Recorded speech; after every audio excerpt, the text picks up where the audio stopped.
ಎಲ್ರಿಗೂ ನಮಸ್ಕಾರ. ಅನ್ನದಾತ ಸುಖೀಭವ ಚಾನಲ್ನ ಎಲ್ಲರೂ ಚೆನ್ನಾಗಿ ಸಬ್ಸ್ಕ್ರೈಬ್ ಮಾಡಿದ್ದೀರಾ ಮತ್ತು ಫಾಲೋ ಮಾಡಿದ್ದೀರಾ, ಶೇರ್ ಮಾಡಿದ್ದೀರಾ, ಲೈಕ್ ಮಾಡಿದ್ದೀರಾ, ಎಲ್ಲ ಮಾಡಿ ಆ ಚಾನಲ್ನ ಚೆನ್ನಾಗಿ ಬೆಳೆಸಿದ್ದೀರಾ.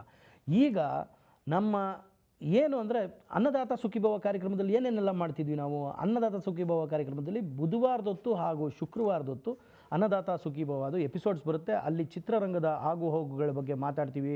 ಅಲ್ಲಿ ಪಾಡ್ಕಾಸ್ಟ್ ಮಾಡ್ತೀನಿ, ಜೊತೆಗೆ ಹೊಸ ತಂಡಗಳು ಬಂದರೆ ಅವರಿಗೆ ಇಂಟರ್ವ್ಯೂ ಮಾಡ್ತೀನಿ, ಜೊತೆಗೆ ಅನೇಕ ಗಣ್ಯರು, ನಟರು, ನಿರ್ದೇಶಕರು, ನಿರ್ಮಾಪಕರು, ತಂತ್ರಜ್ಞರು ಎಲ್ಲರನ್ನೂ ಕರೆದು ಅವ್ರದ್ದು ಇಂಟರ್ವ್ಯೂಸ್ ಮಾಡ್ತೀವಿ.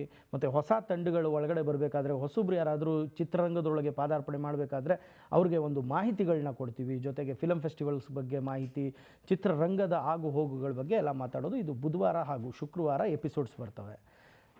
ಹಾಗೆಯೇ ಗುರುವಾರದೊತ್ತು ಫ್ಲಿಕ್ ಟಾಕ್ಸ್ ಅಂತ ಮಾಡ್ತೀವಿ. ಫ್ಲಿಕ್ ಟಾಕ್ಸಲ್ಲಿ ಈ ವಾರದಲ್ಲಿ ಯಾವೆಲ್ಲ ಕನ್ನಡ ಚಿತ್ರಗಳು ರಿಲೀಸ್ ಆಗಿದ್ದಾವೆ ಮತ್ತು ಯಾವೆಲ್ಲ ಕನ್ನಡ ಚಿತ್ರಗಳ ಮುಹೂರ್ತ ನಡೆದಿದೆ ಮತ್ತು ಏನೇನೆಲ್ಲ ಕಾರ್ಯಕ್ರಮಗಳು ನಡೆದಿದೆ ಸಿನಿಮಾ ಇಂಡಸ್ಟ್ರಿಯಲ್ಲಿ ಅದ್ರ ಬಗ್ಗೆ ಮಾಹಿತಿ ಕೊಡ್ತೀವಿ.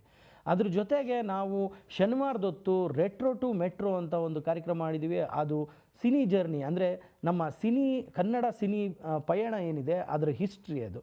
ಅದನ್ನು ಏನು ಮಾಡಿದ್ದೀವಿ ಅಂದರೆ 1931 ಮೂಕಿ ಚಿತ್ರ ಬಂದಿದ್ದ ಟೈಮಿಂದ ಹಿಡಿದು ಈಗ 2026 ತನಕ ಮಾತಾಡಬೇಕು. ಈಗ ನಾವು ಸದ್ಯಕ್ಕೆ 1950ನೇ ಇಸ್ವಿಯ ಮಾಹಿತಿಗಳನ್ನ ಕೊಡ್ತಾ ಇದ್ದೀವಿ ಆ ಕಾರ್ಯಕ್ರಮದಲ್ಲಿ, ರೆಟ್ರೋ ಟು ಮೆಟ್ರೋಲ್ಲಿ. ಅದಾದ ನಂತರ ಭಾನುವಾರದೊತ್ತು ನಾವು ಟಿಕೆಟ್ ಟು ಸ್ಯಾಂಡ್ಲ್ವುಡ್ ಅನ್ನೋ ಒಂದು ಹೆಸರಲ್ಲಿ ಶಾರ್ಟ್ ಫಿಲಮ್ಸ್ನ ರೆಡಿ ಮಾಡಿದ್ವಿ. ಆ ಶಾರ್ಟ್ ಫಿಲಮ್ಸ್ನ ಒಂದೊಂದೇ ತಿಂಗಳಿಗೊಂದು ಯಾವುದಾದ್ರೂ ಭಾನುವಾರದೊತ್ತು ಅಥವಾ 1.5 ತಿಂಗಳಿಗೊಂದು ಭಾನುವಾರದಲ್ಲಿ ಶಾರ್ಟ್ ಫಿಲಮ್ಸ್ನ ರಿಲೀಸ್ ಮಾಡ್ಕೊಂಡು ಬಂದಿದ್ದೀವಿ. ಈಗಾಗಲೇ 8 ಶಾರ್ಟ್ ಫಿಲಮ್ಸ್ನ ರಿಲೀಸ್ ಮಾಡಿದ್ದೀವಿ. ಇನ್ನು ಸಾಕಷ್ಟು ಶಾರ್ಟ್ ಫಿಲಮ್ಸ್ನ ರಿಲೀಸ್ ಮಾಡೋದ್ರಲ್ಲಿ ಇದ್ದೀವಿ.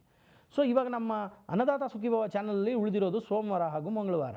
ಸೊ ನಾವು ಒಂದು ಆಪತ್ ಬಾಂಧವ ಅನ್ನೋ ಒಂದು ಇನಿಷಿಯೇಟಿವ್ ತೊಗೊಂಡಿದ್ವಿ. ಆಪತ್ ಬಾಂಧವರು ಅಂದರೆ ಯಾರು ಅಂದರೆ ನಮ್ಮ ಪ್ರೇಕ್ಷಕರು. ನಮ್ಮ ಪ್ರೇಕ್ಷಕರೇ ಅನ್ನದಾತರು ಪ್ರೊಡ್ಯೂಸರ್ ಆದರೆ ನಮ್ಮ ಅನ್ನದಾತರಿಗೆ ಆಪತ್ ಬಾಂಧವರು ನಮ್ಮ ಪ್ರೇಕ್ಷಕರು. ಆ ಪ್ರೇಕ್ಷಕರಿಗೋಸ್ಕರ ನಾವು ಏನು ಮಾಡಿದ್ದೀವಿ, ಯಾಕೆ ಪ್ರೇಕ್ಷಕರು ಸಿನಿಮಾ ಮಂದಿರಕ್ಕೆ ಬರ್ತಾ ಇಲ್ಲ ಅನ್ನೋದಕ್ಕೆಲ್ಲ ಉತ್ತರಗಳನ್ನ ಪ್ರೇಕ್ಷಕರಿಂದನೇ ತೊಗೊಳ್ಳೋಣ.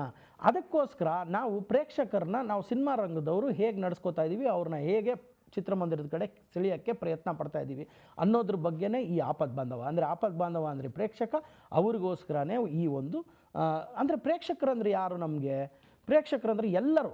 ಆ ಸಿನಿಮಾ ತಂಡ ಯಾರು ಒಂದು ಆ ಸಿನಿಮಾನ ಒಂದು ರೆಡಿ ಮಾಡ್ತಾರೆ, ಆ ತಂಡ ಬಿಟ್ಟು ತಂಡದಲ್ಲಿರೋರು ಪ್ರೇಕ್ಷಕರೇ, ಆದರೆ ತಂಡ ಬಿಟ್ಟು ಇನ್ನು ಮಿಕ್ಕಿದವರೆಲ್ಲರೂ ಪ್ರೇಕ್ಷಕರೇ ಆಗ್ತಾರೆ. ಸೊ ಆ ಪ್ರೇಕ್ಷಕರನ್ನೆಲ್ಲ ಹೆಂಗೆ ಸಿನಿಮಾ ಮಂದಿರದತ್ತ ಸೆಳೆಯೋದು ಒಂದು, ಮತ್ತು ನಮ್ಮ ಚಿತ್ರರಂಗದಿಂದ ನಮ್ಮ ಪ್ರೇಕ್ಷಕರಿಗಾಗ್ಬೋದು, ನಮ್ಮ ಸೊಸೈಟಿಗಾಗ್ಬೋದು ನಾವೇನು ಕೊಡುಗೆಯನ್ನು ಕೊಡ್ತಾ ಇದ್ವಿ ಅದಕ್ಕೆ ಕೊಡುಗೆ ಕೊಡುವಂಥ ಒಂದು ಕಾರ್ಯಕ್ರಮ ಆಪತ್ ಬಾಂಧವ ಅಂತ. ಅದು ಸೋಮವಾರ ಮಂಗಳವಾರದಂದು ಅದೂ ಪ್ರಸಾರ ಆಗ್ತದೆ. ಸೊ ಹಿಂದೆ ನೀವು ನೋಡ್ಬೋದು ನಮ್ಮ ಕ್ರೂ ಮೆಂಬರ್ಸ್ ಅಂದರೆ ನಮ್ಮ ಹುಡುಗರು ಎಲ್ಲ ಸಿದ್ಧತೆಗಳನ್ನ ಮಾಡ್ಕೊತಾ ಇದ್ದಾರೆ. ನಾಳೆಯಿಂದನೇ ಇದರ ಕಾರ್ಯಕ್ರಮ ಶುರು ಆಗುತ್ತೆ. ಆಮೇಲೆ ಇದಕ್ಕಿಂತ ಮುಂಚೆ ತುಂಬ ಹಿಂದೆ ಒಂದು ಎಪಿಸೋಡ್ ಮಾಡಿದ್ದೆ ನಾನು. ಏನು ಅಂದರೆ ವೃದ್ಧಾಶ್ರಮಕ್ಕೆ ಹೋಗಿ ವೃದ್ಧಾಶ್ರಮದಲ್ಲಿರೋರನ್ನೆಲ್ಲ ಕರ್ಕೊಂಡು ಒಂದು ಚಿತ್ರಕ್ಕೆ ಕರ್ಕೊಂಡು ಹೋಗಿ ಅವ್ರಿಗೆ ಚಲನಚಿತ್ರವನ್ನು ತೋರಿಸಿ, ಅವ್ರಿಗೆ ಅದರಲ್ಲಿ ಲಘು ಉಪಹಾರನ್ನೆಲ್ಲ ಕೊಡಿಸಿ ತಿರ್ಗಾ ವಾಪಸ್ ಚಿತ್ರ ತೋರಿಸಿ ಆಮೇಲೆ ಅವರ ವೃದ್ಧಾಶ್ರಮಕ್ಕೆ ವಾಪಸ್ ಕರ್ಕೊಂಡೋಗಿದ್ದೆ. ಅದು ಒಂದು ಇನಿಷಿಯೇಟಿವ್ ಆಗಿತ್ತು ಆಪತ್ ಬಾಂಧವ ಒಂದು ಕಾರ್ಯಕ್ರಮಕ್ಕೆ.